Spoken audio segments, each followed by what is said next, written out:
Good morning students, स्वागत है एक बार फिर से आपका संभव के डिजिटल प्लेटफॉर्म के ऊपर। आज जो हमारा टॉपिक रहेगा वो हम बात कर रहे हैं यूनिट नंबर सेकंड के कुछ इंपॉर्टेंट टॉपिक्स के ऊपर, इंपॉर्टेंट क्वेश्चंस के ऊपर, जिसमें सबसे पहले हम यहाँ पर बात करने वाले हैं आपका फोटोसिंथेसिस के टॉपिक। यानी कि हमारे पास क्या होता है, दो यूनिट, एक सेकंड नंबर यूनिट है, इस यूनिट्स को हमने दो भागों में डिवाइड कर रखा है। एक फोटोसिंथेसिस है और दूसरा टॉपिक आपका कौन सा है, यहाँ पर रेस्पायरेशन है। तो फोटोसिंथेसिस में हमें पढ़ना होगा लाइट रिएक्शन, डार्क रिएक्शन, और रेस्पायरेशन में हमें पढ़ना होगा ग्लाइकोलाइसिस, क्रेब्स साइकिल और ईटीएस साइकिल। या फोटोसिंथेसिस में कहूं सिर्फ दो प्रकार, लाइट रिएक्शन और डार्क रिएक्शन है, वो हमें पढ़नी है कहां पर, आपकी फोटोसिंथेसिस के अंदर। तो इसी यूनिट्स में हम सबसे पहले हम बात करेंगे कौन सा, अपना फोटोसिंथेसिस के ऊपर, कि फोटोसिंथेसिस किस तरह की प्रोसेस है वो होती है। तो इससे पहले समझना होगा कि फोटोसिंथेसिस जो प्रोसेस होती है वो सारी की सारी किससे कंट्रोल होती है, यहां पर क्लोरोप्लास्ट से कंट्रोल होती है। किससे कंट्रोल होती है? क्लोरोप्लास्ट से कंट्रोल होती है। तो अब क्लोरोप्लास्ट का हम 2 सेकंड में डायग्राम बना लेते हैं कि हमारे पास सबसे पहले आउटर मेम्ब्रेन प्रेजेंस रहती है, फिर इसके जस्ट नीचे क्लोरोप्लास्ट के अंदर हमारे पास क्या होगा, इनर मेम्ब्रेन होती है। एक आउटर मेम्ब्रेन और इनर मेम्ब्रेन होती है। इसके साथ साथ इसमें छोटी छोटी मेम्ब्रेन आपस में क्या होती है, एक दूसरे के साथ अटैच हुई प्रेजेंस रहती है। इस तरह से स्ट्रक्चर्स होती है, वो हमारे पास क्या होती है स्टूडेंट्स, प्रेजेंट्स रहती है। आउटर मेम्ब्रेन और इनर मेम्ब्रेन के रूप में हमारे पास यहां पर क्या होती है, आपकी स्ट्रक्चर्स प्रेजेंट्स रहती है। ये हमारे पास क्या बनता है, एक थैलेकोइड है, जो एक नॉर्मल ये एक स्ट्रक्चर्स है। इस स्ट्रक्चर्स को हम किस नाम से जानते हैं स्टूडेंट्स, यहां पर थैलेकोइड्स कहते हैं। किस नाम से कहते हैं, इसे हम थैलेकोइड्स कहते हैं। और ये पूरी की पूरी स्ट्रक्चर्स होती है वो हमारे पास किस नाम से जानी जाती है, ग्रेना के नाम से है, वो हम इसे कहते हैं। यानी कि यहां पर है ये पूरी की पूरी स्ट्रक्चर्स होती है वो किस नाम से जानी जाती है स्टूडेंट, यहां पर ग्रेना कहते हैं। और ये अंदर का पूरा भाग होता है, इस पूरे भाग को जो सेल का होता है उसे हम क्या कहते हैं, यहां पर स्ट्रोमा भाग कहते हैं। और इसी स्ट्रोमा भाग में आपका एक डबल स्टैंड सर्कुलर क्या होता है, डीएनए प्रेजेंट रहता है। यहां पर सर्कुलर डीएनए होता है, वो प्रेजेंट रहता है। साथ साथ में इसमें क्या होता है, हमारे पास राइबोसोम्स प्रेजेंट रहता है। और राइबोसोम्स में कौन सा होता है, आपका 70S राइबोसोम्स होता है, वो प्रेजेंट रहता है। और सबसे एकदम इजीली बात कहूं तो इस स्ट्रोमा भाग में एक एंजाइम्स रहता है जिसका नाम होता है, यहां पर जान के रखिएगा, रुबिस्को एंजाइम्स होता है। अगर ये क्लोरोप्लास्ट में रुबिस्को एंजाइम नहीं होगा तो क्लोरोप्लास्ट में किसी भी प्रकार की कोई प्रोसेस है वो हमें यहां पर नहीं देखने को मिलती है। तो चलिए स्टूडेंट, सबसे पहले हम बात कर लेते हैं, यहीं पर देखिएगा कि जो सबसे पहले हमारे पास ये आउटर मेम्ब्रेन है, कैसी आउटर मेम्ब्रेन है, वो कैसी होती है, यूकैरियोटिक सेल्स के नेचर की होती है। यहां पर कैसा होता है, यूकैरियोटिक के जैसा का जैसा इन्वायरमेंट होता है हमारा को इसका आउटर मेम्ब्रेन का। और फिर इसके जस्ट नीचे हमारे पास होती है, वो ध्यान रखना स्टूडेंट, ये इनर मेम्ब्रेन है, वो हमेशा ही कैसी होती है, प्रोकैरियोटिक सेल के नेचर की होती है। क्योंकि प्रोकैरियोटिक सेल से और यूकैरियोटिक सेल से मिलकर आपका क्या बना है, क्लोरोप्लास्ट एंड माइटोकॉन्ड्रिया दोनों बने। इन दोनों यूकैरियोटिक और प्रोकैरियोटिक जो सेल्स होती है, ध्यान रखना कि जो प्रोकैरियोटिक एंड यूकैरियोटिक सेल्स के दोनों से मिलकर आपका क्या बना है, एक तो बना है क्लोरोप्लास्ट, एक बना है आपका माइटोकॉन्ड्रिया। इसीलिए क्लोरोप्लास्ट और माइटोकॉन्ड्रिया के सेल के साइटोप्लाज्म्स के अंदर, दोनों के प्लाज्मों के अंदर, या स्ट्रोमा कहो या मैट्रिक्स कहो, तो दोनों के अंदर कैसा नेचर पाया जाता है, प्रोकैरियोटिक का नेचर पाया जाता है। इसीलिए इन दोनों के मिलने की प्रोसेस को हम इस प्रकार का क्या कहते हैं, एंडो सिम्बायोसिस कहा जाता है। आपने कभी पढ़ा होगा इस चीज को कि क्लोरोप्लास्ट और माइटोकॉन्ड्रिया का जो ओरिजिन हो रखा है वो किस प्रोसेस के द्वारा हो रखा है, एंडोसिम्बायोसिस प्रोसेस के द्वारा हो रखा है। यानी एक प्रोकैरियोटिक थी, एक यूकैरियोटिक, दोनों ने आपस में एक दूसरे के साथ क्या किया, ओवरलैप किया, और ओवरलैप करके इसका फॉर्मेशन कर दिया, माइटोकॉन्ड्रिया और क्लोरोप्लास्ट का हमारे पास फॉर्मेशन कर दिया है। तो बाहर की मेम्ब्रेन है वो आपकी किसकी होती है, यूकैरियोटिक नेचर की, और अंदर की इनर मेम्ब्रेन है वो प्रोकैरियोटिक नेचर की होती है। अब बात करता हूं सबसे पहले कि थैलेकोइड्स होता है वो क्या होता है। तो ध्यान रखना स्टूडेंट्स, थैलेकोइड की जो स्ट्रक्चर्स हमारे पास बनती है वो कुछ इस तरह की बनती है। तो थैलेकोइड हमेशा ही ध्यान रखना कि ये है वो सिंगल तो मेम्ब्रेन होता है, लेकिन इसमें हमें क्या देखने को मिलता है, बाई लेयर स्ट्रक्चर्स देखने को मिलती है। क्यों देखने को मिलती है, क्योंकि इसके ऊपर क्या प्रेजेंट है, आपका ग्लूकोलिपिड्स प्रेजेंट रहता है। कौन सा लिपिड प्रेजेंट रहता है, ग्लूकोलिपिड रहता है। इसलिए थैलेकोइड की मेम्ब्रेन है वो तो हमारे पास पास कुछ इस तरह की दिखाई देती है, लेकिन इसके चारों तरफ है वो हमारे पास क्या होता है, ग्लूकोलिपिड प्रेजेंट्स रहता है। अब ध्यान देना कि ये जो स्ट्रक्चर्स है यहां पर ये ल्यूमेन भाग होता है। क्या होता है, थैलेकोइड का ल्यूमेन भाग होता है। इसी ल्यूमेन भाग में यहां पर सबसे ज्यादा हाई कॉन्सेंट्रेशन में क्या रहता है, वाटर रहता है। और इसी वाटर के साथ साथ एक एंजाइम्स होता है स्टूडेंट, ध्यान रखना, वो रहता है, उसका नाम है water W oxidising enzyme complex. कौन सा एंजाइम है, WOEC। क्या रहता है, वाटर ऑक्सीडाइजिंग एंजाइम कॉम्प्लेक्स है, जो कहां रहता है आपका, इस थैलेकोइड के ल्यूमेन भाग में आपका प्रेजेंट रहता है। जो वाटर ऑक्सीडाइजिंग एंजाइम्स है ये क्या करता है, यही बता देता हूं कि H2O को तोड़ता है, किस में, इसके प्रोटॉन के अंदर, इससे इलेक्ट्रॉन को फ्री करवाता है और साथ साथ में क्या करवाता है स्टूडेंट, ऑक्सीजन को फ्री करवाने का काम होता है, वो यहां पर किया जाता है। तो ध्यान रखना, इससे H2O को तोड़ा, 2 प्रोटॉन निकले, इसके साथ साथ 2 इलेक्ट्रॉन भी निकलते हैं और साथ साथ में क्या किया जाता है, ऑक्सीजन को यहां पर फ्री किया जाता है। तो थैलेकोइड के ल्यूमेन भाग। अब और बात आती है कि इस थैलेकोइड का जो ल्यूमेन भाग है हमारे पास है, इस ल्यूमेन भाग के जस्ट मेम्ब्रेन के ऊपर यहां पर क्या होते हैं, कुछ क्लोरोफिल के मॉलिक्यूल्स प्रेजेंट्स रहते हैं। यानी कि इसके मेम्ब्रेन के अपर साइड्स के ऊपर कुछ क्लोरोफिल के मॉलिक्यूल्स रहते हैं। अगर मैं बात करूं तो यहां पर क्लोरोफिल ए भी प्रेजेंट रह सकता है, क्लोरोफिल बी भी रहता है, और साथ साथ में बीटा कैरोटीनोइड्स होते हैं, वो भी यहां पर क्या होते हैं स्टूडेंट्स, आपके प्रेजेंट्स रहते हैं। ध्यान रखना, बीटा कैरोटीनोइड होते हैं वो रहते हैं।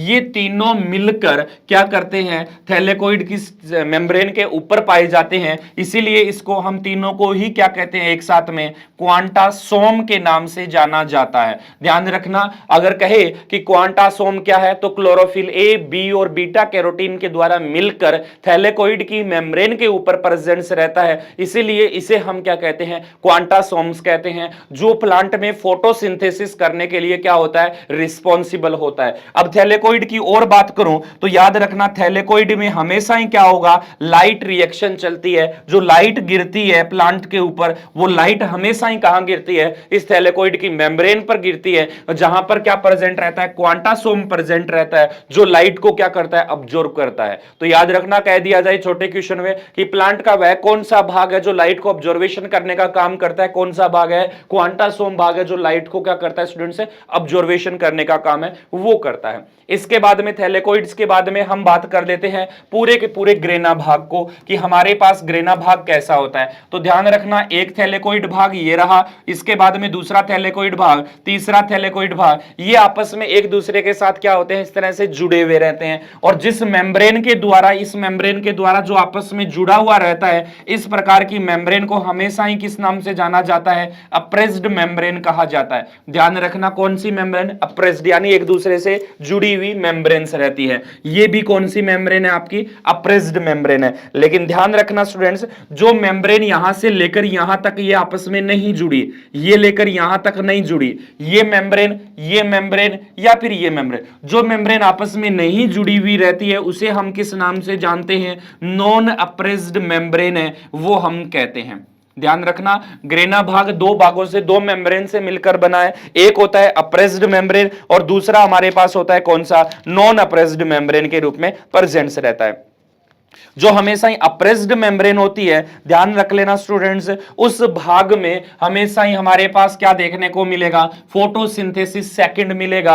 और जहां नॉन अप्रेस्ड मेम्ब्रेन होती है, वहां पर आपके पास क्या देखने को मिलता है, फोटोसिस्टम फर्स्ट भाग है वो प्रेजेंट रहता है। अगर मैं इसके थैलेकोइड की दूसरी स्ट्रक्चर बनाऊं तो थोड़ा सा ध्यान में रखना कि इस तरह की थैलेकोइड है, ये थैलेकोइड का ल्यूमेन है, ये हमारे पास क्या होता है, थैलेकोइड के द्वारा हमारे पास क्या होती है, स्ट्रक्चर्स प्रेजेंट्स रहती है। यानी किस तरह की स्ट्रक्चर्स होगी, ये थैलेकोइड की स्ट्रक्चर्स है, जिसमें यहां पर हमारे पास क्या प्रेजेंट है, ल्यूमेन भाग है, जिसमें सबसे ज्यादा क्या प्रेजेंट है, वाटर है, और साथ में वाटर ऑक्सीडाइजिंग एंजाइम कॉम्प्लेक्स होते हैं, वो यहां पर इस तरह से प्रेजेंट रहते हैं। तो ये मेम्ब्रेन हो, सॉरी, ये मेम्ब्रेन हो आपकी, चाहे वो मेम्ब्रेन हो, इस मेम्ब्रेन के अंदर आपके पास क्या देखने को मिलता है स्टूडेंट्स यहां पर हमें कि ये अप्रेस्ड मेम्ब्रेन हो सकती है, ये भी अप्रेस्ड मेम्ब्रेन हो सकती है। इसीलिए इस अप्रेस्ड मेम्ब्रेन की स्ट्रक्चर के अंदर हमारे पास क्या होता है, आपका फोटोसिंथेसिस पिगमेंट्स पाया जाता है। तो इसीलिए मैं मान के चलिए कि हमारे पास यहां पर है, तो यहां पर मैं बना देता हूं कि ये हमारे पास कोई भी फोटो सिस्टम पार्ट है, प्रेजेंट है, कि यहां से लेकर यहां तक है, वो हमारे पास मान के चलिए मैं कह दिया कि फोटो सिस्टम सेकंड्स है, वो प्रेजेंट है, यानी कि क्वांटासोम भाग है वो हमारे पास प्रेजेंट है। तो इस फोटो सिस्टम सेकंड्स को ध्यान रखना, कवर करने के लिए यहां पर एक कुछ प्रोटीन है वो इस तरह से जुड़ी हुई रहती है, यहां पर कुछ प्रोटीन होती है वो इस तरह से जुड़ी रहती है, इसके साथ साथ वो प्रोटीन यहां पर भी प्रेजेंट रहती है, यानी इस तरह से इस प्रोटीन को टाइटली पैक्ड करने का काम होता है वो यहां पर किया जाता है। और जो ये प्रोटीन्स होती है उसको कहा जाता है लाइट हार्वेस्टिंग कॉम्प्लेक्स सेकंड। किस नाम से जाना जाता है स्टूडेंट, ध्यान रखना, लाइट हार्वेस्टिंग कॉम्प्लेक्स सेकंड यानी LHC सेकंड के नाम से जाना जाएगा। और मान के चलिए हमारा फोटो सिस्टम जो फर्स्ट है वो मान के चलो जैसे यहां पर प्रेजेंट है, तो इसके चारों तरफ जो प्रोटीन प्रेजेंस रहती है वो प्रोटीन हमारे पास किस नाम से जानी जाती है, लाइट हार्वेस्टिंग कॉम्प्लेक्स। कौन सा हो जाएगा, ये आपका फर्स्ट हो जाएगा, और फोटो सिस्टम सेकंड की जगह क्या हो जाएगा हमारे पास, सेकंड प्रेजेंट रहेगा। उसके साथ साथ यहां पर कुछ प्रोटीन ऐसी भी होती है जो इसको चारों तरफ से टाइटली धागे नुमा स्ट्रक्चर के रूप में प्रेजेंट रहती है, उस प्रोटीन का नाम होता है यहां पर कैरोटिनॉइड। कैरोटिनॉइड्स होता है जो आपस में इस तरह से उसको क्या करती है, धागे नुमा स्ट्रक्चर्स के रूप में बांधे हुए रखने का काम है वो यहां पर करती है। और बाकी आप भागों को पता होगा आपको कि यहां पर हमारे पास फोटोसिस साइटोक्रोम B6 कॉम्प्लेक्स होता है वो यहां पर प्रेजेंट रहता है, और अदर कंपोनेंट्स है वो भी यहां, जैसे प्लास्टोसाइनिन होता है वो यहां रहता है, और इसके साथ साथ यहां पर होता है उसे हम साइटोक्रोम B6 कॉम्प्लेक्स कहते हैं, और इसके साथ साथ यहां पर प्लास्टोक्यूनोन प्रेजेंट रहता है, और यहां पर हमारे पास प्लास्टोक्यूनोन के बाद में फियोफाइटिन है वो प्रेजेंट रहता है, और यहां पर कुछ इस तरह से हमारे पास जो फेराडोक्सिन होते हैं कंपोनेंट होता है वो प्रेजेंट रहता है। इसके साथ साथ इस मेम्ब्रेन के ऊपर की तरफ हमारे पास FNR कॉम्प्लेक्स होता है वो रहता है, और कुछ यहां पर ATP बनाने वाले क्या होते हैं, ATP सिंथेटेज होते हैं वो यहां पर क्या होते हैं, प्रेजेंट रहते हैं। तो ऐसी स्ट्रक्चर आपने जरूर पढ़ रखी होगी क्लोरोप्लास्ट की, वो यहां पर हमारे पास क्या होता है स्टूडेंट्स, प्रेजेंट रहते हैं। यानी ग्रेना और थैलेकोइड भाग को हमने देख लिया। स्ट्रोमा भाग में सबसे इंपॉर्टेंट बात है वो यही है स्टूडेंट्स कि यहां पर क्या होता है, आपका रूबिस्को एंजाइम्स प्रेजेंट रहता है जो लगभग 16 यूनिट के द्वारा मिलकर बना होता है। 16 यूनिट में से 8 यूनिट होती है वो आपकी लार्ज होती है, और 8 यूनिट होती है वो आपकी यहां पर कैसी प्रेजेंट रहती है, स्मॉल प्रेजेंट रहती है। वो लार्ज यूनिट वाली है वो आपकी कैसे काम करती है, कैटालिटिक यूनिट्स के रूप में है वो यहां पर प्रेजेंट रहती है। ध्यान रखना स्टूडेंट्स, लार्ज यूनिट होती है वो तो क्या करती है यहां पर फ्रॉम, ये कहां प्रेजेंट रहती है, आपका क्लोरोप्लास्ट जो DNA होता है वहां पर प्रेजेंट रहती है, और ये कहां पर प्रेजेंट रहती है, आपका ये न्यूक्लियस DNA के थ्रू क्या होती है, कंट्रोल होती है। यानी 8 यूनिट बड़ी है वो तो आपका कहां होगा, क्लोरोप्लास्ट DNA के थ्रू कंट्रोल होगा, और जो 8 यूनिट स्मॉल है वो कैसी होगी आपके पास, न्यूक्लियर DNA के थ्रू कंट्रोल होगी। जो क्लोरोप्लास्ट DNA के थ्रू कंट्रोल होती है उसे हम क्या कहते हैं, कैटालिटिक यूनिट्स कहते हैं, और यहां पर होती है उसको हम किस नाम से जानते हैं, रेगुलेटिंग यूनिट के नाम से है वो जानी जाती है। तो आपको इतना ही ध्यान रखना है कि कैटालिटिक यूनिट कौन सी होती है, तो वो कैटालिटिक यूनिट होती है जो क्लोरोप्लास्ट की DNA के थ्रू कंट्रोल होती है, 8 लार्ज यूनिट के द्वारा मिलकर बनी होती है, और जो ये स्मॉल यूनिट होती है वो किसके, रेगुलेटरी यूनिट्स के रूप में यहां पर क्या करती है स्टूडेंट्स, काम करने का स्टार्ट करती है। अब रूबिस्को एंजाइम्स हो गया स्ट्रोमा भाग में, तो ध्यान रखना यही रूबिस्को एंजाइम्स होता है वो क्या करता है, CO2 को ऑब्जर्वेशन करने का काम करता है, और किसका निर्माण करता है, फूड का निर्माण करता है। ये जो स्ट्रोमा भाग है वो क्या होता है, एक डायरेक्ट रिएक्शन के रूप में काम करता है। डायरेक्ट रिएक्शन का मतलब कि यहां पर लाइट है वो डायरेक्टली क्या होगा, डायरेक्टली यूज नहीं होगी, लाइट डायरेक्टली नॉट यूज। यानी यहां पर हमें क्या देखने को मिलता है कि जो लाइट होती है वो आपकी कभी भी डायरेक्टली यूज नहीं होती, नॉट यूज, डायरेक्टली यूज नहीं किया जाएगा। डायरेक्टली यूज करने का काम है स्टूडेंट्स वो किसका होता है, इस थैलेकोइड भाग का होता है, जो थैलेकोइड भाग डायरेक्टली क्या करता है, लाइट को यूज करता है। चलिए आगे बात करते हैं हम, स्ट्रोमा भाग क्लोरोप्लास्ट की स्ट्रक्चर हो गई। अब आपके पास क्या होता है स्टूडेंट्स, ध्यान से सुन लेना कि फोटोसिंथेसिस की जो प्रोसेस होती है वो दो स्टेप में कंप्लीट होती है। एक होती है उसे हम लाइट रिएक्शन के नाम से जानते हैं, और दूसरी होती है जिसको हम किस नाम से जानते हैं, डार्क रिएक्शन के नाम से जानते हैं। ध्यान रखना लाइट रिएक्शन और डार्क रिएक्शन में अंतर क्या होता है कि लाइट रिएक्शन होती है वो डायरेक्ट क्या करती है, यहां पर लाइट को यूज करती है, और ये लाइट को यूज नहीं करती, नो यूज। ध्यान रखना ये लाइट को यूज करेगी, और यूज कर कर क्या करती है, ये एनर्जी का फॉर्मेशन करती है, और ये यहां पर लाइट को यूज ना करके क्या करती है,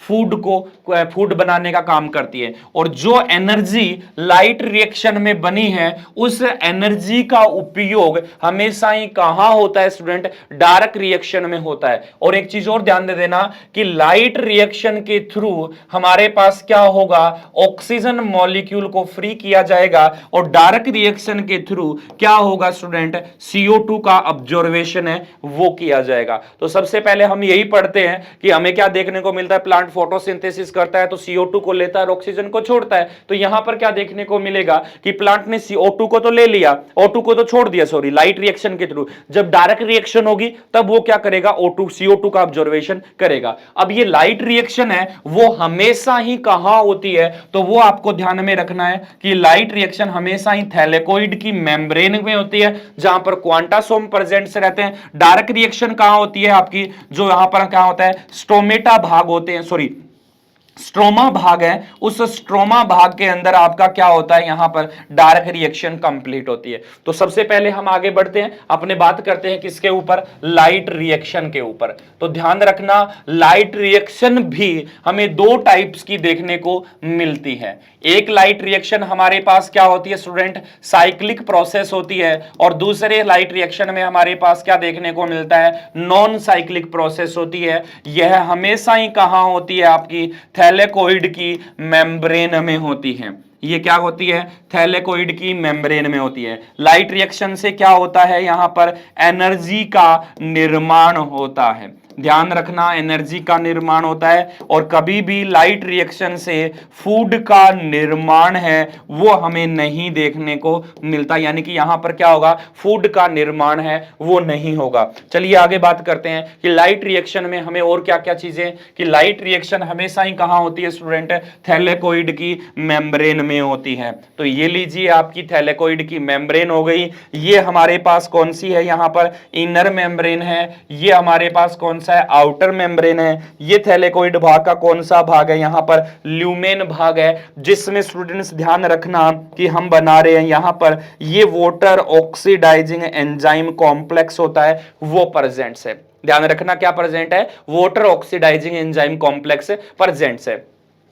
इससे पहले थोड़ी सी एक चीज और रह गई वो मैं बता देता हूं कि लाइट रिएक्शन में हमारे पास दो पिगमेंट काम में आते हैं। एक पिगमेंट होता है फोटोसिस्टम सेकंड, और एक पिगमेंट होता है हमारे पास फोटोसिस्टम फर्स्ट होता है। ध्यान रखना फोटोसिस्टम सेकंड कब एक्टिव होता है, जब इसको 680 नैनोमीटर की क्या होती है, लाइट मिलती है। और जब ये फोटोसिस्टम एक्टिव कब होगा, जब इसको क्या मिलती है, 700 नैनोमीटर की लाइट मिलती है। अब याद रख लेना स्टूडेंट्स, चाहे लाइट सन के द्वारा मिले हमें 300 नैनोमीटर की लाइट, ध्यान से रखना कि अगर हमारे पास प्लांट को 300 नैनोमीटर की लाइट मिलती है, तो मैं यहां आता हूं, अगर बाहर से जब 300 नैनोमीटर की लाइट गिरती है प्लांट पर, तो सबसे पहले क्या किया जाता है, आपको पता होगा कि सबसे पहले मेम्ब्रेन आउटर मेम्ब्रेन क्रॉस करती है, फिर कहां आती है, इनर मेम्ब्रेन में आती है। तो आपको ही पता है किसी मेम्ब्रेन को क्रॉस करेगा तो उसकी एनर्जी क्या हो जाती है, डाउन हो जाती है, और एनर्जी जब लाइट की डाउन हो जाती है तो नैनोमीटर में क्या हो जाता है, इंक्रीज हो जाता है। तो आपको पता है कि जब सन से लाइट मान लीजिए 300 नैनोमीटर की यहां गिर रही है, तो अंदर जाते जाते लगभग वो कितने नैनोमीटर की हो चुकी है, लगभग 350 से 400 नैनोमीटर की लाइट है वो पहुंच चुकी है। अब 400 नैनोमीटर की लाइट है वो अब कहां पहुंचेगी, इस थैलेकोइड की मेम्ब्रेन तक आएगी। ध्यान रखना कहां आएगी, इस थैलेकोइड की मेम्ब्रेन तक आएगी तो लगभग वो कितने नैनोमीटर की हो चुकी है, 500 नैनोमीटर की वो लाइट बन चुकी है। अब थैलेकोइड की मेम्ब्रेन तक वो लाइट पहुंची है तो यहां पर ध्यान रखना थोड़ा सा कि यहां से वो एनर्जी नीचे की तरफ आएगी तो लगभग वो कितनी नैनोमीटर की पहुंच गई है, 600 नैनोमीटर की। अब यहां से वो मेम्ब्रेन इस फोटो सिस्टम सेकंड के पास एनर्जी पहुंचाएगा तो लगभग कितने की हो जाएगी, 680 नैनोमीटर की वो लाइट हो जाएगी। इसका मतलब प्लांट के पास कितनी एनर्जी पहुंची है, यहां पर 680 नैनोमीटर की लाइट पहुंचती है। तो हमेशा ही क्या होता है स्टूडेंट्स, यहां पर ध्यान रखना कि ये 680 नैनोमीटर के लाइट के ऊपर एक्टिव होता है और ये कितने पे होता है, 700 नैनोमीटर की लाइट पर एक्टिव रहता है। दोनों के दोनों कहां होते हैं, हमारे पास थैलेकोइड की मेम्ब्रेन अप्रेस्ड और नॉन अप्रेस्ड मेम्ब्रेन के ऊपर प्रेजेंट रहते हैं। तो चलिए हम बात कर लेते हैं सबसे पहले यहां पर लाइट रिएक्शन के अंदर जो हमारी प्रोसेस होती है नॉन साइक्लिक, पहले उसको समझ लेते हैं कि हमारे पास क्या है, नॉन साइक्लिक प्रोसेस कैसी चलती है, किस तरह की होती है, उनके ऊपर बात करते हैं। तो देखिए थैलेकोइड की मेम्ब्रेन है, यहां पर वाटर ऑक्सीडाइजिंग एंजाइम कॉम्प्लेक्स है। तो यहां पर प्रेजेंट था वाटर, इस वाटर को तोड़ दिया कहां पर, 2 प्रोटॉन में, 2 इलेक्ट्रॉन में और 1 ऑक्सीजन मॉलिक्यूल्स में। अब क्या हुआ कि 2 इलेक्ट्रॉन में टूट गया, लेकिन हमें इलेक्ट्रॉन की जल्दी कंटिन्यूअसली जरूरत होगी और ऑक्सीजन यहां पर क्या है, एक नॉर्मल सिंगल मॉलिक्यूल में प्रेजेंट है और ऑक्सीजन कभी भी सिंगल मॉलिक्यूल में रहता नहीं है। इसीलिए क्या करना होगा, हमें एक वाटर मॉलिक्यूल को और तोड़ना होगा जिसमें 2 तो प्रोटॉन रिलीज हो गए, 2 और इलेक्ट्रॉन रिलीज हो गए और 1 हमारे पास ऑक्सीजन हो गई। तो वो सिंगल मॉलिक्यूल मिलकर हमारे पास किसका फॉर्मेशन कर देते हैं, इस O2 का फॉर्मेशन कर दिया। समझ रहे हो, यानी ऑक्सीजन है। अब ऑक्सीजन, ये ऑक्सीजन हमारे पास क्या हो गई है, थैलेकोइड भाग में फ्री हो गई है। अब प्लांट ने क्या किया, लाइट रिएक्शन चली नहीं, उससे पहले पहले ऑक्सीजन को क्या कर दिया, रिलीज कर दिया। तो देखिएगा अब जैसे ही वाटर ऑक्सीडाइजिंग ने इलेक्ट्रॉन को छोड़ तो हाइड्रो वाटर मॉलिक्यूल को क्या कर दिया, ब्रेक कर दिया। तो यहां पर प्रेजेंट है हमारे पास फोटोसिस्टम सेकंड, फोटोसिस्टम सेकंड का मॉलिक्यूल प्रेजेंट है। तो फोटोसिस्टम मॉलिक्यूल के ऊपर क्या पड़ेगी, अब 680 नैनोमीटर की लाइट पड़ी। तो जैसे ही फोटो सिस्टम सेकंड पे 680 नैनोमीटर की लाइट पिरेगी तो यहां से क्या होगा, इलेक्ट्रॉन रिलीज होंगे और रिलीज होकर वो कहां पहुंच जाएंगे स्टूडेंट, फियोफाइटिन के पास पहुंच जाएंगे। इसका मतलब कि यहां पर कॉन्सेंट्रेशन कम है, हाई इलेक्ट्रॉन कहां पहुंच गए, फियोफाइटिन के पास पहुंच गए। इसके पास फोटो सिस्टम के पास इलेक्ट्रॉन की कमी हो गई। अब इस इलेक्ट्रॉन की कमी होने के कारण, अब इलेक्ट्रॉन की कमी हो गई है तो यहां पर स्टूडेंट्स क्या किया जाएगा, यहां पर एक कॉम्प्लेक्स होता है, इसका नाम होता है टायरोसिन जेड। ध्यान रखना कौन सा कंपोनेंट है, यहां पर टायरोसिन जेड प्रेजेंट है और ये टायरोसिन जेड क्या करता है, नीचे से प्रेजेंट जो इलेक्ट्रॉन है आपके, इसको गेन करता है और गेन करके किसके पास पहुंचा देता है, फोटो सिस्टम फर्स्ट सेकंड के पास पहुंचा दिया। अब ध्यान देना कि फोटो सिस्टम यहां है, इसके पास जो लाइट पड़ी, इलेक्ट्रॉन कहां चले गए, ऊपर की टॉप पे से, इसके पास इलेक्ट्रॉन की कमी हो गई तो ये क्या करेगा, नीचे इसके ल्यूमेन भाग है वहां पर वाटर प्रेजेंट है तो वाटर ऑक्सीडाइजिंग एंजाइम कॉम्प्लेक्स के पास जाएगा, कौन, टायरोसिन जेड। यहां पर कौन प्रेजेंट है, नीचे ये रहा टायरोसिन जेड। ये टायरोसिन जेड क्या करेगा, वाटर मॉलिक्यूल को तोड़ेगा। वाटर मॉलिक्यूल कहां पहुंच गया, अब ऊपर की तरफ पहुंच गया, ऊपर की तरफ पहुंचेगा तो सबसे पहले फियोफाइटिन प्रेजेंट होगा, वो फियोफाइटिन यहां पर होगा। अब फियोफाइटिन से इलेक्ट्रॉन पहुंचा हमारे पास कहां पर, प्लास्टोक्यूनोन ए के पास। अब प्लास्टोक्यूनोन ए के पास जैसे ही इलेक्ट्रॉन पहुंचा, अब पहुंचने के बाद यहां पर प्रेजेंट है आपका कौन सा, प्लास्टोक्यूनोन बी। ये भी क्या करता है, उस 2 इलेक्ट्रॉन जो ट्रांसफर हुए हैं उन दोनों इलेक्ट्रॉन को क्या कर लेता है, गेन कर लेता है। और जैसे ये प्लास्टोक्यूनोन दोनों इलेक्ट्रॉन को गेन करता है तो ध्यान रखना प्लास्टोक्यूनोन जो बी था वो ऊपर से क्या करता है, 2 प्रोटॉन आयन को ले लेता है और बदल जाता है किसमें, प्लास्टोक्यूनोन BH2 के अंदर। ध्यान रखना किसमें बदल गया, प्लास्टोक्यूनोन BH2 में बदल गया। अब प्लास्टोक्यूनोन BH2 के अंदर बदलने के बाद में यहां पर हमारे पास क्या होता है, कॉम्प्लेक्स होता है, इसका नाम होता है साइटोक्रोम B6 कॉम्प्लेक्स। यहां पर लिख देता हूं, साइटोक्रोम B6 कॉम्प्लेक्स होता है, वो यहां पर प्रेजेंट रहता है। ध्यान रखना साइटोक्रोम B6 कॉम्प्लेक्स था तो जैसे ही प्लास्टोक्यूनोन BH2 था वो आकर कहां बाइंड हो जाता है, यहां पर हो जाता है प्लास्टोक्यूनोन BH2। हो गई बात। प्लास्टोक्विनोन BH2 हो गया, और जैसे ही प्लास्टोक्विनोन BH2 था, इस प्लास्टोक्विनोन के नीचे स्टूडेंट ध्यान रखना कौन होता है आपका, प्लास्टोसाइनिन होता है ल्यूमेन में। ध्यान होगा तो हमने देखिए इस डायग्राम में बनाया है कि हमारे पास प्लास्टोसाइनिन कहां बनाया हमने, इस ल्यूमेन भाग में बनाया। तो हमारे पास क्या हो गया, यहां पर ल्यूमेन भाग में प्लास्टोसाइनिन है वो प्रेजेंट है। तो यहां से जैसे ही प्लास्टोक्विनोन होगा, ये क्या कर देता है, अपने 2 इलेक्ट्रॉन को निकालकर कहां पहुंचा देगा, प्लास्टोसाइनिन के पास पहुंचा देगा, और यहां इसके पास जो 2 प्रोटॉन थे उसको कहां पहुंचा देगा, ये ल्यूमेन में पहुंचा देगा। यानी 2H+ आयन को क्या कर दिया, ल्यूमेन में पहुंचा दिया। लेकिन सबसे इंपॉर्टेंट काम ध्यान रखना स्टूडेंट्स कि प्लास्टोक्रोम जो प्लास्टोसाइनिन साइटोक्रोम B6 कॉम्प्लेक्स है, ये क्या करता है, ऊपर से 2 प्रोटॉन आयन को और लेकर आता है और यहां पर भी क्या कर देता है, पहुंचा देता है। 2 प्रोटॉन तो किसके साथ आए, प्लास्टोक्विनोन BH2 के साथ, और 2 इलेक्ट्रॉन कौन सा आया, साइटोक्रोम B6 लेके आया, और नीचे कितने पहुंचा दिए हैं, 4 प्रोटॉन पहुंचा दिए हैं। अब ये क्या हो गया, ये वापस से ही प्लास्टोक्विनोन किस में बदल गया है, अब आपका ये कॉम्प्लेक्स बी में बदल गया, और प्लास्टोक्विनोन बी वापस से जाकर कहां अटैच हो गया, आपका इस जगह पर अटैच हो गया। तो टोटल मैं बात कहूं कि हमारे पास यहां पर जो कॉम्प्लेक्स बना था वो कौन सा था, प्लास्टोक्विनोन BH2 था। अब वो BH2 वापस से किस में जाके लग गया है, बी में जाके लग गया। तो एक चीज थोड़ी सी और सोचिए कि हमने हमारे पास यहां पर जो कॉम्प्लेक्स बना वो किस हिसाब का कॉम्प्लेक्स बना कि यहां से चला, यहां से चला, यहां से घूमते हुए वापस घूमते हुए इस तरह से आ गया, और नीचे की तरफ क्या होगा, इलेक्ट्रॉन को निकल गया। तो आपको इस तरह से नहीं लग रहा कि ये प्रोसेस हुई और ये प्रोसेस हुई और इस तरह का साइकिल चल गया। तो इस साइकिल को हम, ये जो प्लास्टोक्विनोन बी के द्वारा चला है, इस साइकिल को हम किस नाम से जानते हैं, क्यू साइकिल के नाम से जानते हैं, ध्यान रखना। तो आपके पास क्या हो गया, 2 प्रोटॉन यानी 4 प्रोटॉन यहां है, 2 प्रोटॉन ये रहे और 2 प्रोटॉन ये रहे। टोटल हमारे पास ल्यूमेन भाग में अभी तक कितने प्रोटॉन निकल चुके हैं, 8 प्रोटॉन है वो हमारे पास मिल चुके हैं।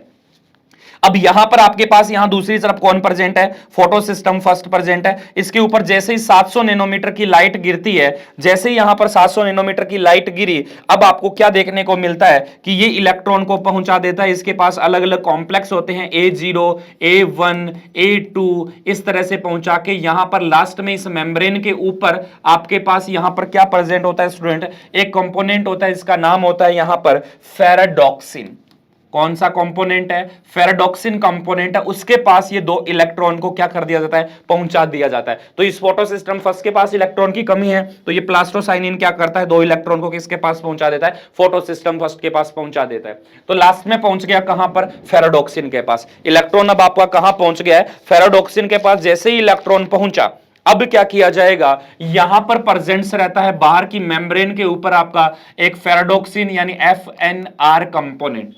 फेराडॉक्सिन NADPase रिडक्टेज एंजाइम्स होता है जो यहां पर प्रेजेंट रहता है। उसके पास जैसे ही क्या किया, फेराडॉक्सिन NADP रिडक्टेज एंजाइम है, वो 2 इलेक्ट्रॉन को जैसे इसके पास पहुंचाया जाता है, तो ध्यान रखना जैसे इसके पास इलेक्ट्रॉन को पहुंचाया, इसने ऊपर से हमारे पास क्या ले लिया, 2 प्रोटॉन आयन को ले लिया है, और 2 प्रोटॉन जैसे ही आयन को इसने गेन किया, तो फेराडॉक्सिन ने क्या कर दिया, आपका 2 NADP आयन्स को किस में बदल दिया, 2 NADPH आयंस के अंदर उसको क्या कर दिया है, कंप्लीट कर दिया। तो इलेक्ट्रॉन जो था वो हमारा किस में बदल चुका है, NADPH में वहां जाकर बदल चुका है। ध्यान रखना कितना बदल चुका है, NADPH आयंस था वो हमारे पास यहां पर चेंज हो गया है। तो अब देखिएगा थोड़ा सा और कि हमारे पास हमने 2 इलेक्ट्रॉन को पहुंचाने के लिए यहां पर क्या किए हैं, 4 इलेक्ट्रॉन ये रहे और 4 इलेक्ट्रॉन हमारे पास कहां है, ये रहे। टोटल हमने क्या कर दिया, 4 प्रोटॉन से यहां पर। लेकिन इसी के साथ साथ क्या हुआ, 2 इलेक्ट्रॉन तो ये पहुंच गए, लेकिन 2 इलेक्ट्रॉन और है, 2 इलेक्ट्रॉन और हैं। तो ये जो 4 प्रोटॉन है, इसका मतलब 4 प्रोटॉन हमारे पास और ट्रांसफर होंगे। क्यों होंगे, क्योंकि 2 इलेक्ट्रॉन गए हैं, 2 इलेक्ट्रॉन और भी फ्री हैं, तो 2 इलेक्ट्रॉन गए तो 4 प्रोटॉन, और 4 2 गए तो 4 प्रोटॉन, यानी टोटल हमारे पास यहां 8 प्रोटॉन, यहां पर कितने, 4, यानी टोटल कितने हो गए, 12। और यहां पर क्या लगा रहता है स्टूडेंट, ध्यान रखना, इस जगह पर हमारा ATP सिंथेटिज्म कंपोनेंट होता है, वो यहां पर प्रेजेंट होता है। कौन सा होता है, यहां पर ATP सिंथेटेज कंपोनेंट होता है। ये टोटल पूरे प्रोटॉन्स को, यानी टोटल 12 प्रोटॉन्स को क्या करता है, यूज करता है, और यूज करके, इसको थोड़ा सा मैं छोटा बना रहा हूं, ध्यान रखना इसको, ये क्या हुआ, अब इसको प्रोटॉन्स को यूज कर लिया और अब यूज करने के बाद में यहां से हमेशा कितना 3 एडीपी का यूज करता है और कितने बना देता है उसको 3 एटीपी के कंपोनेंट में चेंज कर दिया। तो याद रख लेना हमेशा ही एक एटीपी मॉलिक्यूल्स बनाने के लिए, यहां ले देता हूं कि एक एटीपी मॉलिक्यूल बनाने के लिए आपको कितने प्रोटॉन्स की जरूरत होती है, 4 प्रोटॉन्स की जरूरत होती है। कितने प्रोटॉन्स की जरूरत होती है, 4 प्रोटॉन की जरूरत होती है। तो यहां पर 2 4 4 8 और 4 12 यानी टोटल 12 प्रोटॉन्स के लिए आपके पास कितनी एटीपी बनी, 3 मॉलिक्यूल से एटीपी का क्या हुआ है, यहां पर फॉर्मेशन हो गया। ध्यान रखना कितनी एटीपी बन गई है, 3 एटीपी का यहां पर क्या हुआ है, फॉर्मेशन हो गया। अब हमें टोटल देखा जाए तो ये हमारे पास इलेक्ट्रॉन कहां से चले, यहां से चले थे। अब इस चीज को दोबारा समझिएगा कि हमने प्रोसेस को यहां से स्टार्ट किया, ऊपर गए, वापस नीचे आए और ऊपर गए यहां पर। तो यानी कहूं तो हमने क्या किया, इस तरह से यहां पर गए, वापस यहां, और यहां पर हमारे पास कंपोनेंट था, उसने एनर्जी बना दी। तो इस प्रकार की रिएक्शन को हमें क्या कहते हैं, जेड साइकिल के रूप में भी देख सकते हैं। यानी ये जो रिएक्शन है वो हमारी किस नाम से जानी जाती है, जेड साइकिल के नाम से जानी जाती है। अगर बाई चांस क्वेश्चन पूछ लिया जाए क्यू रिएक्शन किसे कहते हैं, तो किसके द्वारा चलती है, प्लास्टोक्विनोन बी के द्वारा चलकर इलेक्ट्रॉन को कहां पहुंचाया जाता है, वापस से उसी तरह चला जाता है। वो क्या चलाता है, क्यू साइकिल चलाता है। ये तो हो गया आपका कौन सी प्रोसेस हो गई हमारे पास, नॉन साइक्लिक प्रोसेस हो गई। इस नॉन साइक्लिक प्रोसेस में देखो क्या किया है हमने कि हमारे पास नॉन साइक्लिक प्रोसेस में तो 2 मॉलिक्यूल तो NADPH मॉलिक्यूल के बन गए और यहां पर 3 मॉलिक्यूल किसके बन गए हैं, ATP का फॉर्मेशन है वो हमारे पास हो गया।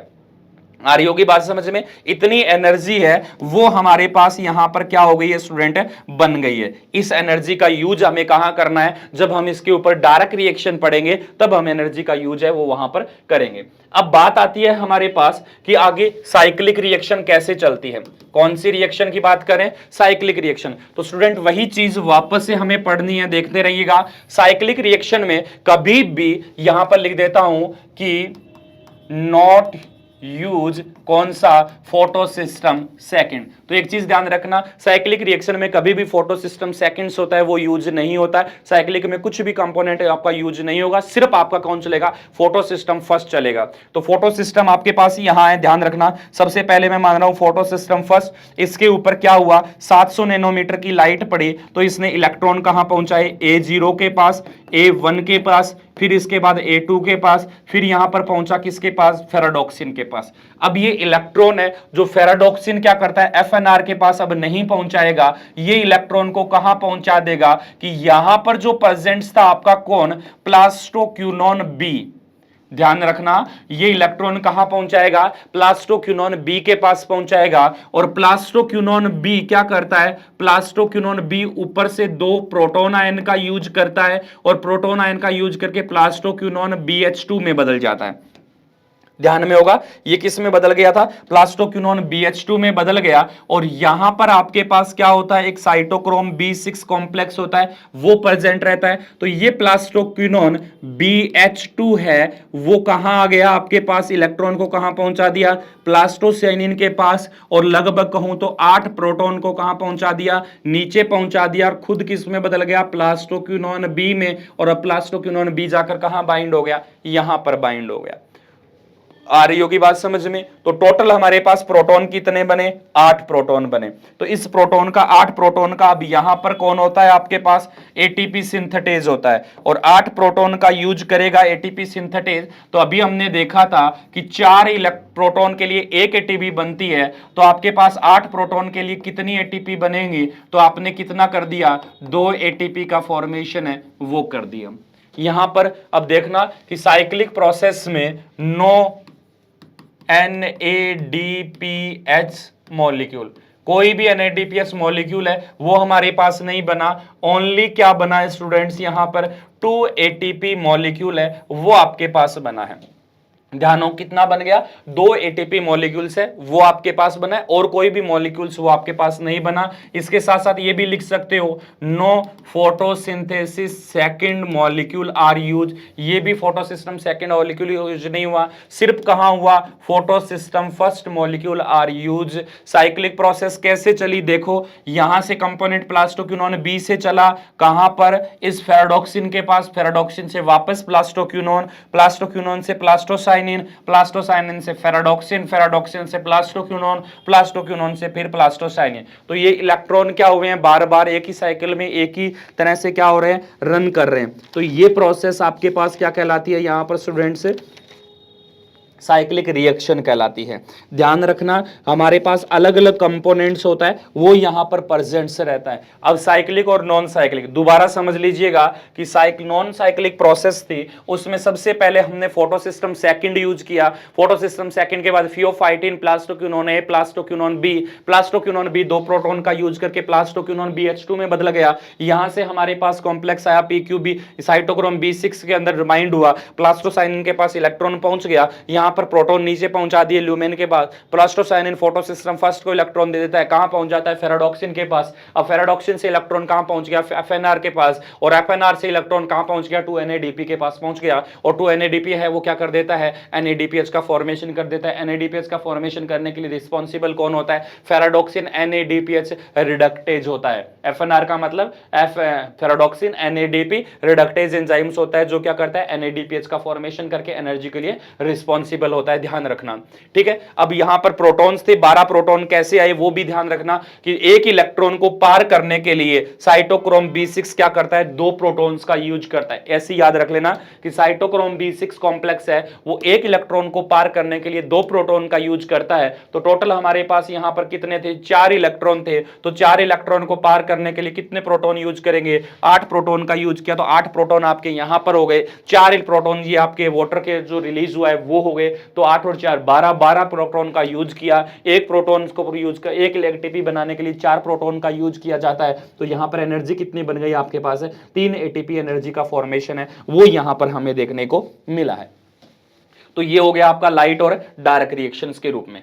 ठीक है स्टूडेंट्स, यहां पर ध्यान रखना कि आपका क्या हो गया, लाइट रिएक्शन और डार्क रिएक्शन। हमने लाइट रिएक्शन का साइक्लिक और नॉन साइक्लिक याद कर लिया। अब इसके बाद में कुछ इनहिबिटर है, उसको ध्यान में रखना। एक होता है CMU, दूसरा होता है DCMU।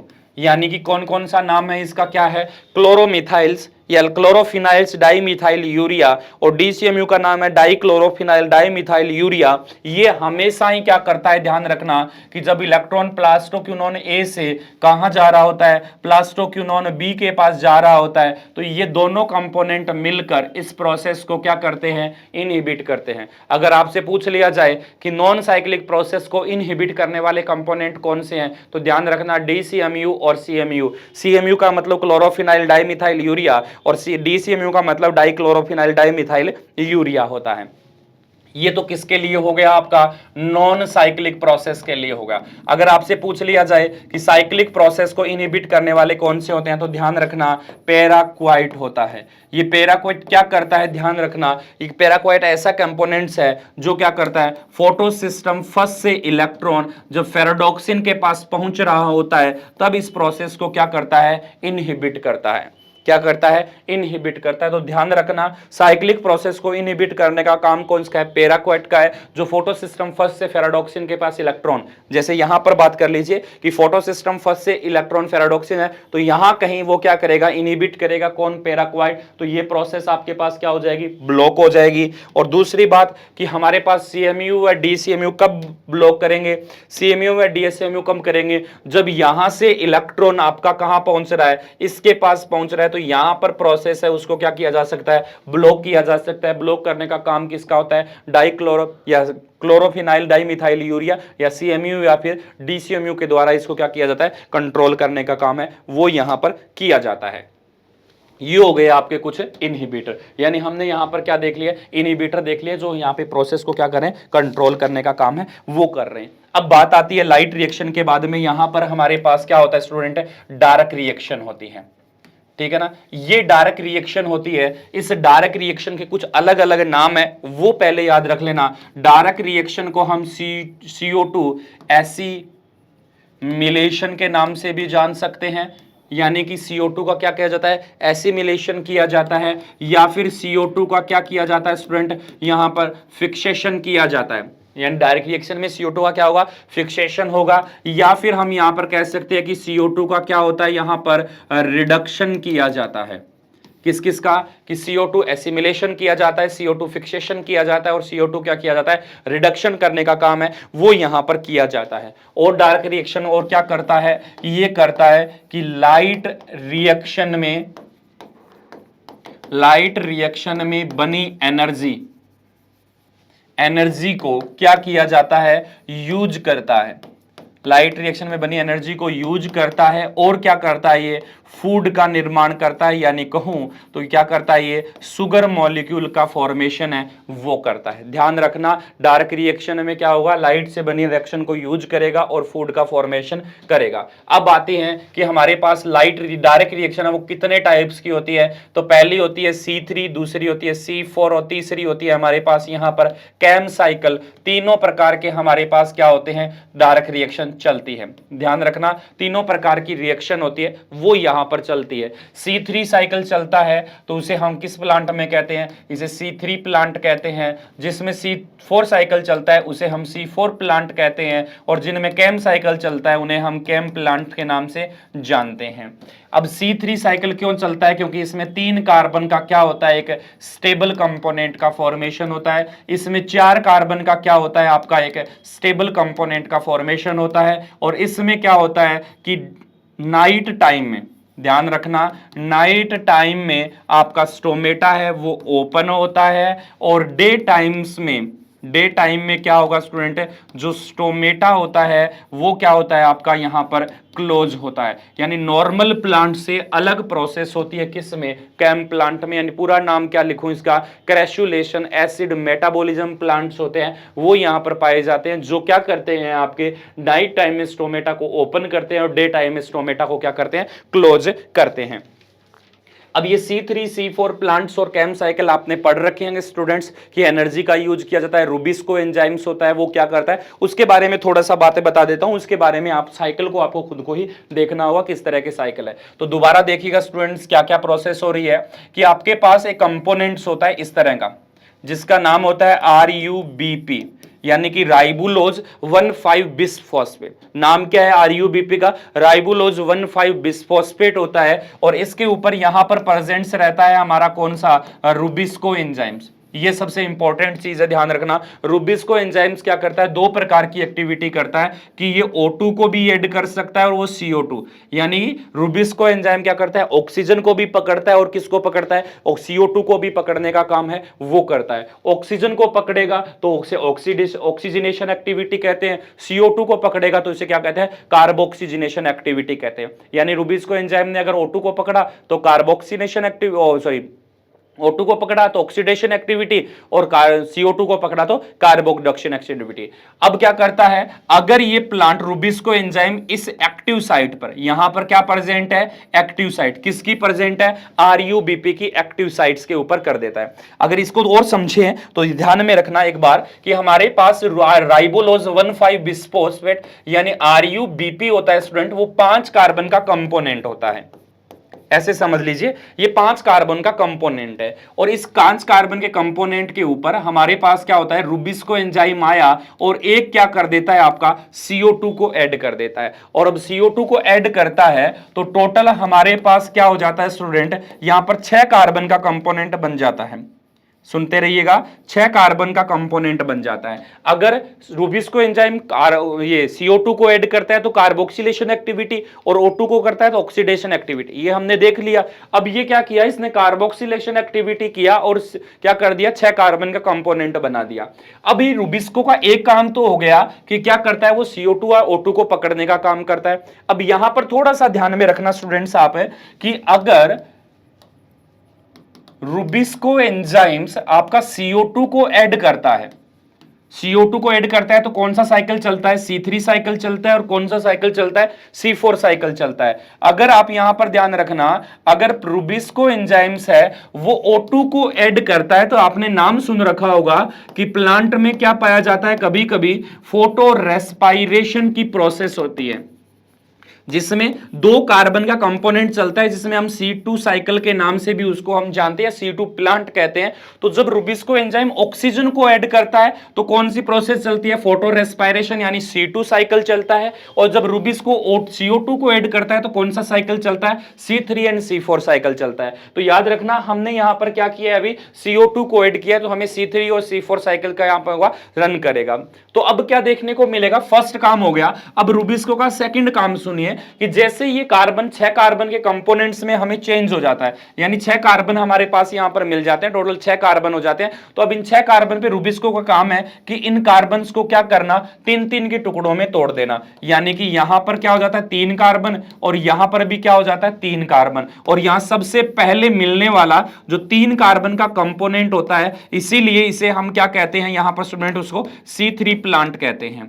और अगर किसी प्लांट में 4 कार्बन का कंपोनेंट मिल जाता है, रुबिस्को 4 कार्बन के कंपोनेंट को बना देता है, तो उसको हम क्या कहते हैं? C4 प्लांट्स के नाम से जाना जाता है। अब यहां से रुबिस्को एंजाइम CO2 को ऐड करेगा तो एनर्जी का यूज करेगा, और वो एनर्जी आएगी कहां से? तो वो एनर्जी हमने यहां पर बनाई है अभी कि ये एनर्जी है वो हमारे पास कितनी? 2 ATP का फॉर्मेशन यहां पर हुआ है हमारे साथ, और 2 NADPH यहां बना है, 3 ATP यहां बनी है। और जब साइक्लिक रिएक्शन चल रही थी तो उस समय हमारे पास कितनी ATP बनी थी? 2 ATP वो बने थी। तो इन एनर्जी का हम क्या कर देते हैं? जब डायरेक्ट रिएक्शन चलती है, यानी आपका C3 साइकिल चल रहा होता है, C4 साइकिल चल रहा होता है, रुबिस्को एंजाइम RUBP पे CO2 को ऐड कर रहा होता है, तो वहां पर हम क्या कर लेते हैं स्टूडेंट? एनर्जी को यूज कर लेते हैं। यानी यहां पर हमने इनके अंदर, इनको तोड़ने के अंदर, मॉलिक्यूल को ब्रेक डाउन करने के लिए अंदर हमने क्या कर लिया? इसको एनर्जी को यूज कर लिया है।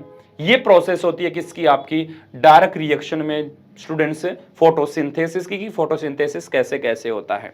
साइकिल आपको देखने पड़ेंगे, साइकिल क्योंकि प्रोसेस बहुत बड़ी है साइकिल्स की, तो वो मैं भी नहीं बताऊंगा। साइकिल्स आप अपने आप देख लीजिएगा, किस किस के? C3 के, C4 के और कैम साइकिल के, कि कैम साइकिल में स्टोमेटा रात को ओपन क्यों होता है, दिन में क्यों होता है, वो सारी चीजें।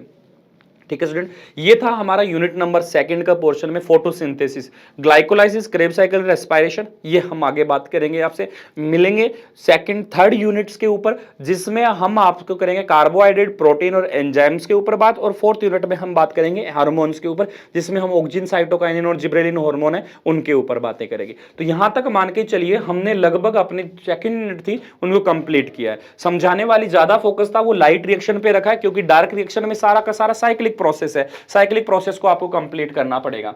अब थोड़ी सी एक चीज और बता देता हूं कि अगर आप मान लीजिए कैम साइकिल को कर रहे हो, क्रैसुलेशन एसिड मेटाबॉलिज्म को कर रहे हो, तो वहां पर कह देता हूं कि अगर मान लीजिए आपका स्टोमेटा क्लोज है, क्लोज कब होगा? जब आपके पास डे टाइम होगा। और यहां पर मैं कह देता हूं कि स्टोमेटा क्या है? आपका ओपन है।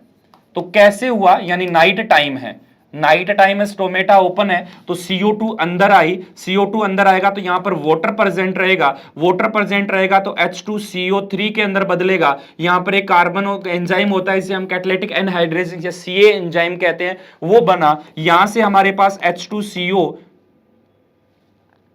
H2CO3 बना, H2CO माइनस हो जाएगा, प्रोटॉन्स यहां पर क्या हो जाएंगे? रिलीज हो जाएंगे। H2CO2 बना, H2CO2 क्या करता है? यहां पर हमारे पास प्रेजेंट्स रहता है एक फॉस्फोइनोल पाइरूवेट, फॉस्फोइनोल पाइरूवेट के साथ मिलेगा एक एंजाइम होता है PEPकेज, यानी पेपकेज एंजाइम की उपस्थिति में फॉस्फोइनोल पाइरूवेट और H2CO2 का मॉलिक्यूल बना, और बनकर वो किसने बना दिया? इसमें मेलेट का फॉर्मेशन कर दिया। अब मेलेट क्या करेगा? आपके प्लांट की वैक्यूल्स में जाएगा, और वैक्यूल्स में जाके वो किस में बदल जाएगा? आपका मैलिक एसिड में बदल जाएगा, ध्यान रखना। और यहां पर आपका क्या होता है? नाइट टाइम में या दिन टाइम में जब लाइट क्लोज हो जाती है, स्टोमेटा क्लोज होता है, प्लांट पे लाइट गिरती है, तो ये मैलिक एसिड वापस से किस में बदलेगा? बाहर आकर मैलेट में बदलेगा।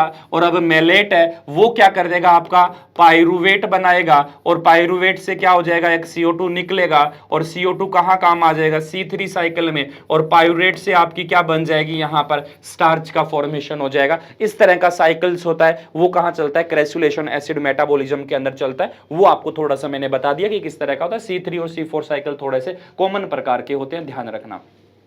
बस इतना ध्यान रखना कि C3 साइकिल्स होता है वो आपका कहां चलता है? मीजोफिल सेल्स में चलता है। और C4 साइकिल्स होता है वो आपका कहां चलता है स्टूडेंट्स? C4 साइकिल चलता है बंडल शीथ सेल और मीजोफिल सेल दोनों में। C3 साइकिल सिर्फ कहां चलेगा? मीजोफिल सेल के क्लोरोप्लास्ट में चलेगा। और C4 साइकिल है वो कहां चलेगा, मीजोफिल के सेल में भी चलेगा और कहां चलेगा, क्लोरोप्लास्ट के अंदर भी चलेगा। यानी यहां पर बात करूं तो C3 साइकिल में सिर्फ एक ही एंजाइम काम में आता है, उसका नाम क्या होता है, रुबिस्को, और ये कहां चलता है स्टूडेंट, मीजोफिल की सेल के अंदर चलता है, यानी ये कहां चलेगा, मीजोफिल। और अगर मैं C4 साइकिल की बात करूं तो इसमें एक एंजाइम तो होता है रुबिस्को और दूसरा एंजाइम होता है वो हमारे पास कौन सा होता है, पेप्केज एंजाइम होता है। रुबिस्को एंजाइम होता है वो हमारे पास बंडल शीथ सेल में होता है, और ये पेप्केज एंजाइम है वो कहां होता है, आपका मीजोफिल साइकिल, मीजोफिल सेल में होता है। ठीक है, अगर आपसे पूछ लिया जाए कि C4 साइकिल में C3 साइकिल कहां चलता है, तो ध्यान रखना इसमें भी C3 साइकिल C4 साइकिल चलता है, वो कहां चलता है, बंडल शीथ सेल। आपका जो भी फूड बनेगा वो किसके बिना नहीं बनेगा स्टूडेंट, तो C3 साइकिल के बिना आपका भोजन नहीं बनेगा, चाहे वो प्लांट C4 हो, चाहे वो प्लांट कैसुलेशन एसिड कैम साइकिल हो, चाहे वो प्लांट आपका C2 साइकिल हो, कोई सा भी प्लांट हो आपका, उसमें सब प्लांट्स में C3 साइकिल चलेगा ही चलेगा अगर उसमें फोटोसिंथेसिस होगा तो। अगर C4 ये क्यों हुए, क्योंकि इनके ओरिजिन अलग अलग कुछ मॉडिफिकेशन हो गया प्लांट में, तो इसीलिए उसने पेप्केज एंजाइम को मीजोफिल सेल में रख के और रुबिस्को एंजाइम्स को कहां रख दिया, बंडल शीथ सेल में, और बंडल शीथ सेल में क्या करने लग गया, एंजाइम C3 साइकिल को रन करवाने लग गया। इस चीज के बारे में आपने पढ़ रखा होगा। तो ये हुआ हमारा यूनिट नंबर सेकंड्स के अंदर आपका बंडल शीथ सेल्स, क्लोरोप्लास्ट के अंदर किस तरह की स्ट्रक्चर्स पाई जाती है, कैसी होती है, उनके सबके ऊपर है, वो हमने बात कर ली। उम्मीद करता हूं स्टूडेंट्स ये चीजें आपको समझ में आ रही होगी। कुछ फास्ट चली है प्रोसेस, कुछ समझ में नहीं आई होगी, कुछ मैंने एक्स्ट्रा बताया होगा, जो इस चीज़ों को ध्यान में रखना। छोटे वाले क्वेश्चन आपके कंप्लीटली यहाँ से कवर होंगे, इस चीज़ को ध्यान में रखना। यानी कि सारे क्वेश्चन हैं वो ऐसे क्वेश्चन लेके चला हूँ जो आपने आज तक कहीं ना कहीं पढ़े जरूर होंगे, लेकिन आपको याद नहीं है। ध्यान रखना, ये C3 C4 और कैम साइकिल को अच्छे से पढ़ लेना स्टूडेंट, अच्छे से। इनमें से आपका एक क्वेश्चन 100% आएगा ही आएगा, ध्यान रख लेना। ठीक है स्टूडेंट्स, उम्मीद कर रहा हूँ कि यहाँ पर जो भी मैंने आपको इन्फॉर्मेशन दी है, जो भी क्वेश्चन आपको मैंने सोल्व करवाए हैं, वो आपको समझ में आ रहे होंगे। अगर नहीं आ रहे होंगे तो आप ज़रूर बताइएगा मैसेज करके कि हाँ भाई हमें ये चीज़ समझ में नहीं आई, हमें ये एक्सप्लेनेशन में पढ़ना है, तो मैं आपको ज़रूर पढ़ाऊँगा। चलिए स्टूडेंट्स, मिलते हैं आपसे यूनिट नंबर 3rd और 4th के अंदर। इसी तरह से मैं टॉपिक को आपको पढ़ाऊँगा, आप अच्छे लगन से बस इस टॉपिक को पढ़ना। ठीक है, ये नहीं होना चाहिए कि टॉपिक हमने पढ़ाया है आप पढ़ नहीं रहे हो या वीडियो को स्किप कर रहे हो, तो वो चीज़ें नहीं है। आप अच्छे से उस चीज़ को पढ़िएगा। मिलते हैं आपसे नेक्स्ट क्लास में। Thank you.